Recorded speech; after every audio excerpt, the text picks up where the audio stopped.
Hello and welcome back to another one of my Euro 2024 videos. I of course am the FBL train, and in this video, you saw it in the thumbnail, it is my final draft ahead of match day 1.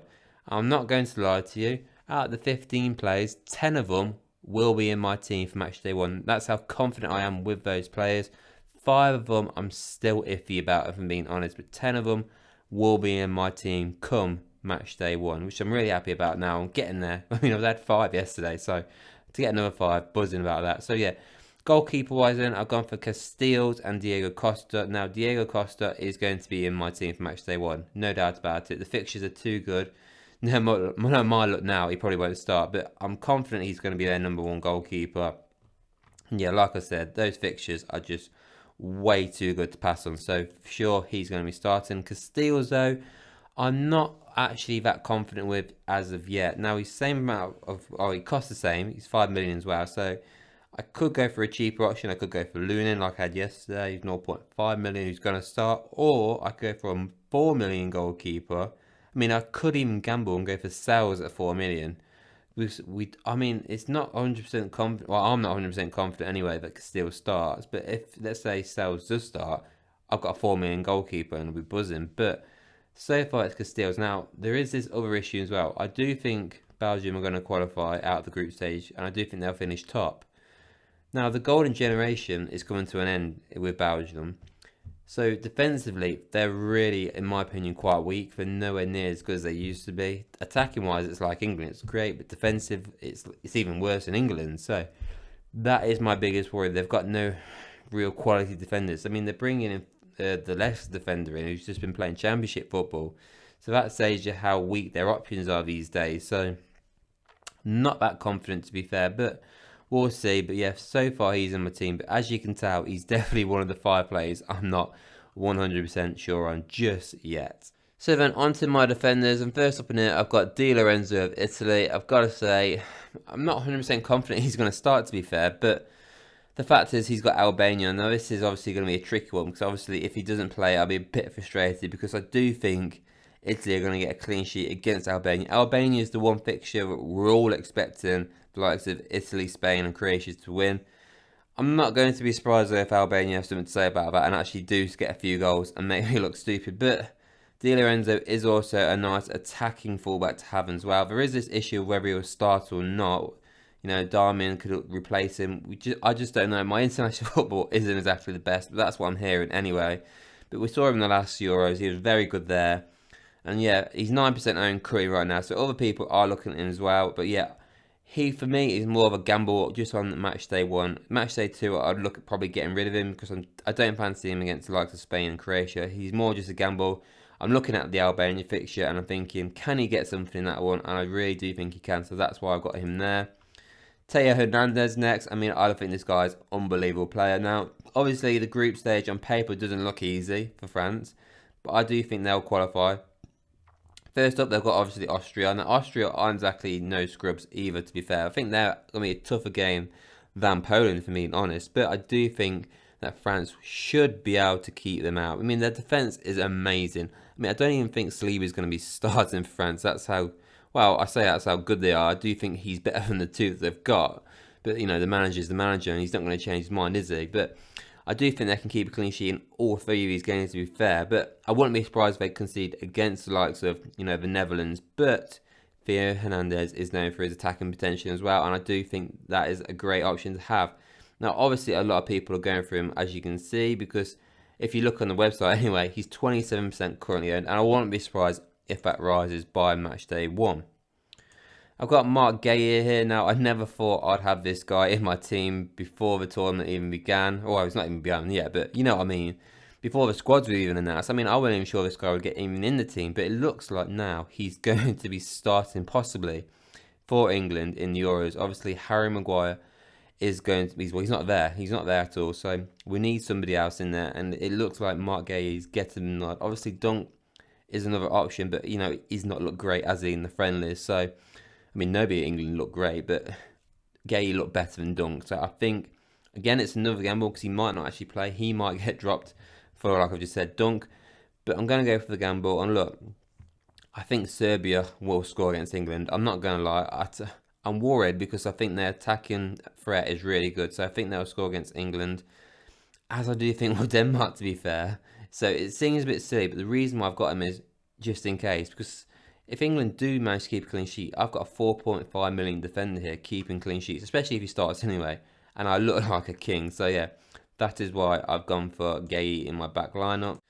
Next on here, I've got middle stat of Germany. Now, I don't really know too much about this guy, if I'm being honest. All I know is he's had a great season with Stuttgart. He plays on the left for Germany, and he looks like he's a good chance he'll start. I don't actually know for sure if he is going to start, but he's 4 million, and there's a good chance he's going to start. So far, when you think about it, out of the 4 defenders I've said, 3 of them might not start, which isn't exactly the best go for, but this guy's 4 million. He's playing in a group which, to be fair, Germany should qualify quite comfortably. But let's not forget, Germany in recent tournaments haven't been great. And yes, Scotland, I do think they'll beat Scotland like 2 or 3-0, just because Scotland don't really have any attacking potential at all, in my opinion. I mean, their striker just been playing in the Championship. So, I mean, look, I'll probably eat my own words now. Scotland win 4-3, but I think they'll keep a clean sheet in that one. But then Hungary and Switzerland, I'm not so confident about, if I'm being honest. I do think they can do a number on Germany. Those are the 2 big games for Germany, but they have to win this game. It's being played in Germany, so I'm pretty confident Germany will win that game. The question is, will he start or not? And then that leads me then to my final option. Again, somebody who's obviously not about 100% on starting either, Dumfries, but Dumfries is an unbelievable wing back. We saw him in the last Euros. The issue is Frimpong, but the positive thing is, in the last few friendlies, in the last friendly for the Netherlands, Frimpong was playing right wing. And you're probably thinking, why am I not going for Frimpong as right wing? Well, in the team, if he's going to play right wing, the honest truth is, I don't know if he'll start either. Particularly in that position, they're saying it could be Simons. So, is it worth it? And if that is the case, then that means Dumfries is going to be playing as the right wing back. So, I feel comfortable having him more than I do Frimpong. But that is a big headache, because if he does start, man, I'm going to regret it so much, because I said they're the same price. And if he's playing right wing, I look like a div. But Dumfries, he loves getting assists, so that is why I've gone for him. Yeah, we all know he's not going to be playing for me match day 2. He's got France. He's going to be on my bench for that one. But the likes of Poland, my God, am I going mad? Poland and Austria, I'm pretty confident he can do well. But, I won't be surprised if they get knocked out in the group stage, the Dutch. There's something about them that doesn't seem right. I don't know what it is, but I think Austria could do them, but we'll see. That, I think, is going to be the big one. I do think they can beat Poland. France, I think they'll lose. It's the Austria game I'm not quite sure on. But yeah, that is my defence. I gotta say, it doesn't sound good, does it? 4 of them, I don't know whether they'll start in the games. But yeah, that is how my defence is looking so far. On to my midfield then, and first up in it, I've got Florian Wirtz. Now, I assume most people want him. So far, it's only 38% of people have gone for him, but this guy's just had an unreal performance in the league with Bayer Leverkusen. A lot of teams have wanted him in the summer, or going to want him in the summer as well. Will he start? I mean, apparently he will. Like I keep saying, my international football isn't exactly the best in the lineups. I mean, I don't even know what the England lineup was going to be, to be honest. That front three anyway. So it's probably the same, because Germany's, attacking the threat is really good, and they've got a lot of options. Obviously, I think Musiala is the one I'm confident on will start, but Florian Wirtz, will he start?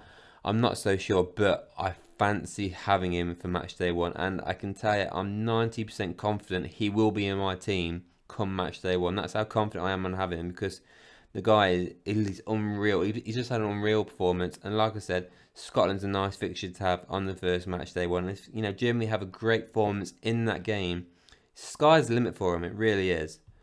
Next in here, I mean, obviously, you've got to have Jude Bellingham, it feels like, at the minute. Jude Bellingham, he's really highly owned right now, 43% owned currently right now. Obviously, England were absolutely shocking against Iceland, but Jude Bellingham did not play in that game. Obviously, he had the Champions League final, so he's not actually kicked the ball for England, I don't think, since. So he's still on his ollie-bobs, it feels like. But yeah, I mean, people say it wouldn't make much difference if he played, but the fact is, he's a real threat. He's a real handful for international players. I mean, if the ball's in the air, he's got a quality head on him. If he's on the floor, he's a tank.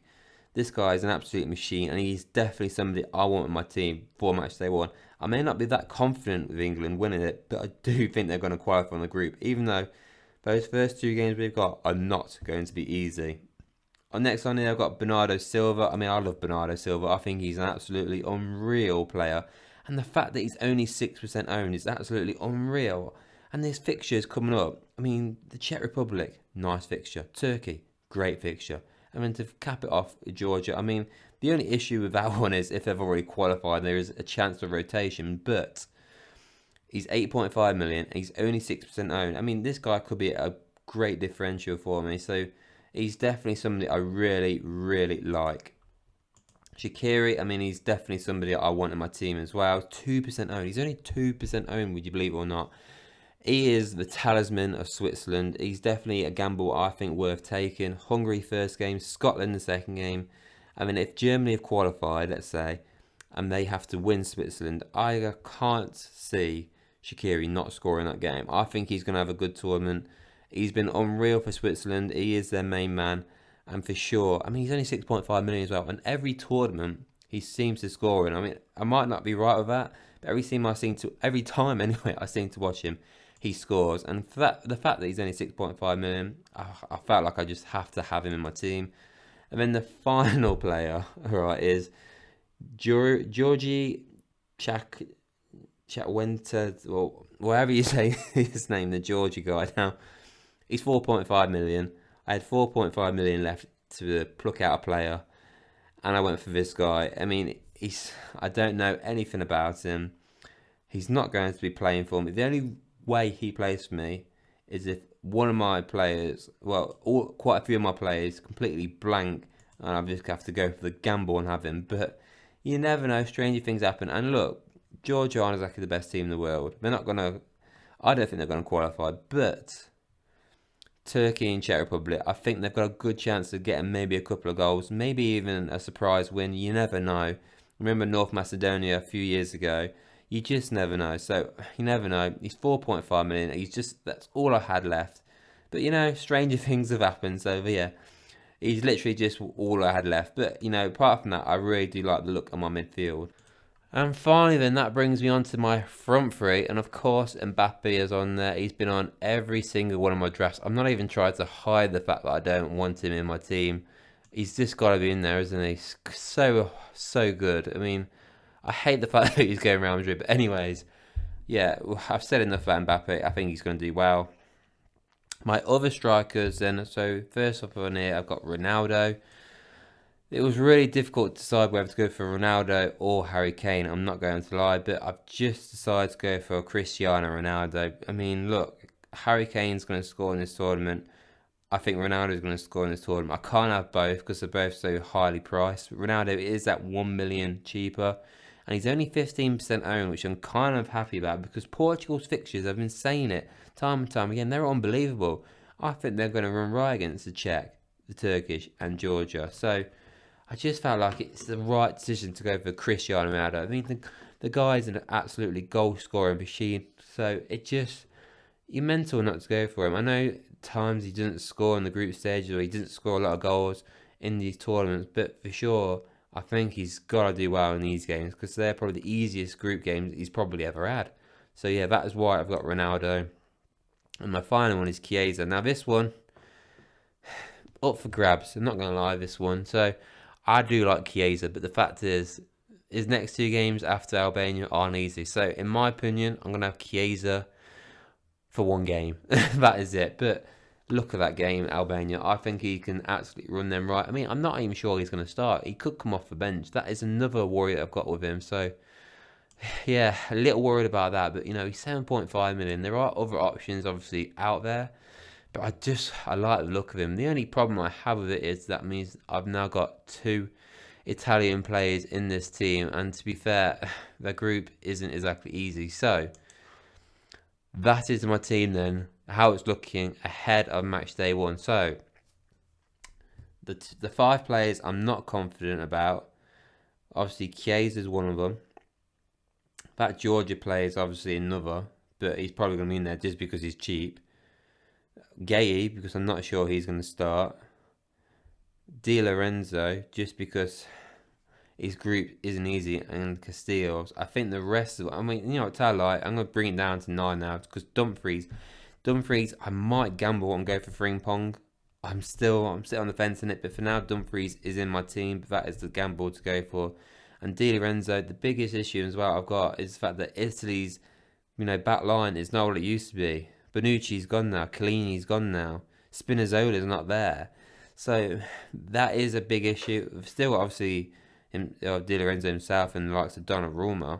But I could take him out and swap him with somebody else. Who? I'm not so sure. Maybe go for a Spanish defender, somebody like that. I need to possibly go for a different international player. So far, I mean, if, let's say, Portugal, England go out, that's 4 players gone, and France, I mean, let's face it, that's not going to happen in my opinion, but maybe I need to get different nationalities in there. When you look at it, so far I've got, let's say, Portugal, Belgium, Holland, Germany, England, France, Italy, Switzerland, Georgia, which probably won't play anyway. So I've got 9 internationals out of the 15. So, I mean, maybe getting 10 would be better. But, yeah, anyways, that is my team so far. That's how it's looking ahead of match day 1. I can't wait for tomorrow. I really can't. I mean, there's still so many things to choose from, still so many decisions to make, but yeah, that is how it's looking. I'm not going to talk about chip strategy, because honestly, I don't really care, to be honest, about that too much. It's just all about getting that first team right, get the Euro started, and get that buzz going again. So yeah, that's how my team looking.